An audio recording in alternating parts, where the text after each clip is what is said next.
अनियमितताओं की शिकायत के आधार पर 8 सितंबर को ईओडब्ल्यू ने जबलपुर स्थित board of education church of north India के चेयरमैन के निवास पर बिशप के यहां छापा मारा और ये देखकर आंखें फटी रह गई कि छापे में ट्रस्ट की संस्थाओं की लीज रिन्यूअल में धोखाधड़ी, टैक्स ना चुकाया जाना, 17 संपत्तियों के दस्तावेज,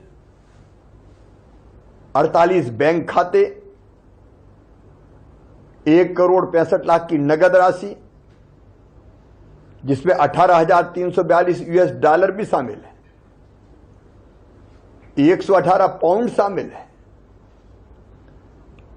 8 4-पहिया वाहन बरामद हुए। बड़े स्तर पर गड़बड़ियां और धोखाधड़ी सामने आई है और इसलिए हमने तय किया है राज्य शासन ने कि इस पूरे छापेमारी में प्राप्त दस्तावेजों के आधार पर जो प्राप्त धन हुआ है उसका उपयोग कहीं गैरकानूनी कामों में तो नहीं किया जा रहा। धर्मांतरण और अन्य गैरकानूनी काम इस ट्रस्ट के माध्यम से चर्च ऑफ नॉर्थ इंडिया के वो तो नहीं किए जा रहे। इसकी जांच ईओडब्ल्यू करेगा, जिला प्रशासन की अपनी भूमिका होगी। मेरे पास कई शिकायतें हैं। शासन द्वारा ट्रस्ट की संस्थाओं को जो जमीन लीज पर दी गई है, लीज पर देने की शर्तें निर्धारित होती है। या तो शैक्षणिक उद्देश्यों की प्राप्ति के लिए दी जाती है, चिकित्सा संबंधी कामों के लिए, अस्पताल इत्यादि के लिए दी जाती है, धर्मस्थल के लिए दी जाती है। लेकिन प्रदेश भर से ऐसी शिकायतें आ रही है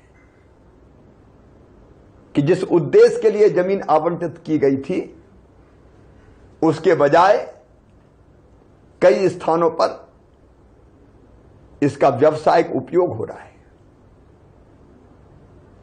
अन्य कामों में यह जमीन उपयोग की जा रही है और इसलिए इसकी जांच भी पूरे प्रदेश में होगी कि जिस उद्देश्य के लिए जमीन दी गई थी उसके अलावा दूसरे उद्देश्यों की पूर्ति के लिए इस जमीन का उपयोग कैसे किया गया। इसको राज्य शासन गंभीरता से ले रहा है। कई ऐसी शिकायतें भी मिली है जिसमें ट्रस्ट की संस्थाओं के लीज संबंधी प्रकरण में धोखाधड़ी करके टैक्स नहीं चुकाया गया है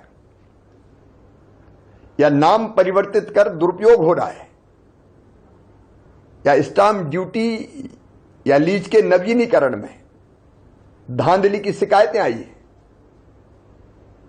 इन सारे मामले को भी हम ईओडब्ल्यू को सौंप रहे हैं और पूरे प्रदेश में जिला प्रशासन भी इसकी जांच करेगा। धर्मांतरण हो और बाकी गैर कानूनी गतिविधियां हो, ये धर्म के नाम पर किसी भी कीमत पर नहीं करने दी जाएगी।